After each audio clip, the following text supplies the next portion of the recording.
Hey, what's up, everyone? By everyone, I mean my 4 viewers out there. Thanks for coming back. And if you haven't checked out my last video on my Google on-site interview experience, please go check them out. Today, I want to talk to you about why I interviewed in the first place, my burnout. Whenever you hear software engineer or FANG, all you ever hear is the ridiculously high pay, the free meals, the fancy team trips and parties, the blows and the glitz and glam. But I want to talk about the other side of the glitz and glam. After all, there's no free lunch. And quite literally in this case. First, I want to talk about why we should care, especially for those who work in the tech industry. But if you want to skip ahead to the 11 signs of burnout, just fast forward to the section from the links in my info box below. Why should anyone care? According to PCMag, an anonymous survey was conducted with more than 10,000 participants, reported more than 38% of the tech workers are experiencing depression. According to BIMA, which questioned more than 3,000 people in the UK tech industry, reviewed that the people who are working in the tech industry are 5 times more likely to be depressed than the general population in the UK. Not only that, more than 52% suffered from anxiety or depression at some point. Bottom line is people working in the tech industry are more vulnerable to be depressed. But those who work in tech are also the ones who are less likely to get any sympathy from others, because the response is usually something like, with that much pay, big deal, suck it up. And for that reason, most of us choose to remain silent, even when we're suffering. And to make situation worse, the pandemic has brought loneliness and isolation to all of us. But those of us who work in tech who has already suffered from isolation and loneliness before the pandemic are just more depressed than ever. Why should we care? Work should not be everything to you. I have unfortunately witnessed a few of my colleagues passed away, and they were extremely valuable contributors to the company. Some of them were even at prestigious positions. But I saw it over and over again in disbelief. After they were gone, the company didn't skip a beat. Nothing has changed due to their departure. It sounds mortifying, but it was just like they were never there, except for a few of us saddened coworkers. So no matter how smart or valuable you think you are to your company, everyone is dispensable in the company's eyes. Work is not something you should sacrifice your mental health for, no matter how much you get paid.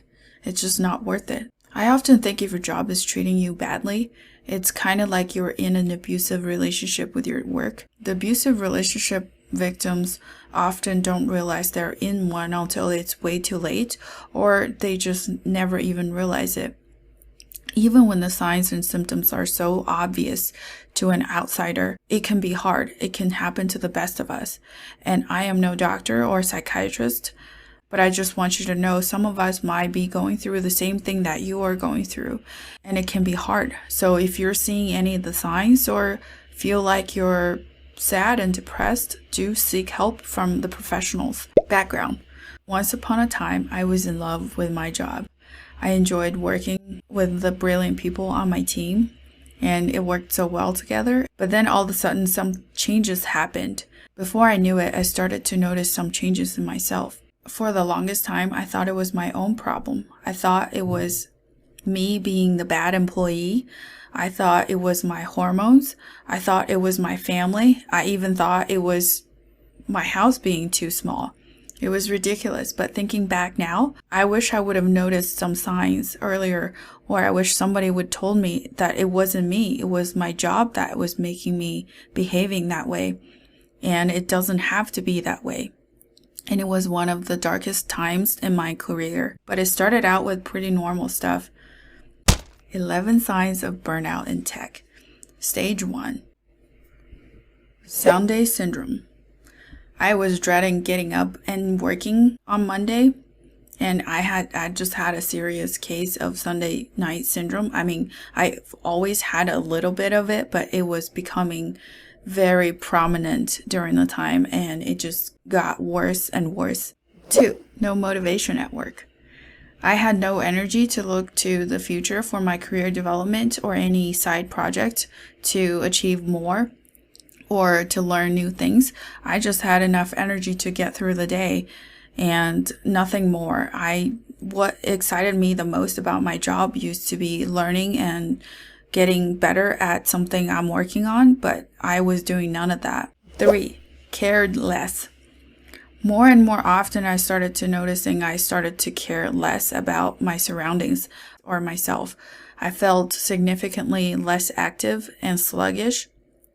I used to enjoy a workout of yoga or a short walk to break up the day, but I didn't feel like doing any of that. And then some other things I noticed are like I no longer bother with makeup, later on even showers. And the tidiness of my house went to shit. No more homemade meals. I just cared less about everything. At this point, this is pretty normal. I just had a very severe case of it, more than usual, because you hit ups and downs in your career, and some of these times it could easily be the downtime of your career that is just not as exciting as other times. Stage 2, joke about quitting. Sometimes I'll catch myself joking about or fantasizing about quitting multiple times a day even. I'd even plan out a detailed plans of my escape plan. If I quit today, I would probably move somewhere less expensive. I'd find a minimum wage job and transfer my kids, do some side hustles, and start piecing my life back together somewhere else, yada, yada, yada. It went into way too much details. 5, short-fused. I would be easily agitated and very short-fused as I was interacting with my family or even with strangers. I mean, I yell at my kids all the time to begin with, so maybe that wasn't a good indicator to go by. But I have noticed that the amount of patience that I was capable of allocating before resorting to yelling was even less than before, which is bad. 6, work is constantly on my mind. So during the time off, I'd start involuntarily thinking about work. It was nothing like trying to figure out an interesting problem. It was more like, what should I do when this happens? Or I really don't want to do this thing. Or I hate doing this. Why? What can I do to avoid it? And I wouldn't be 100% present, even though when I'm supposed to spend quality time with my family. Stage 3, physical appearance change. Other than the questionable personal hygiene situation I had going on, I started losing hair and started to see more gray hair even. 8, messed up sleep. My circadian rhythm became out of whack. I had insomnia and I started to lose sleep and I couldn't wake up when I'm supposed to. So even when I go to bed at a decent time, I still wasn't able to go to sleep until really late.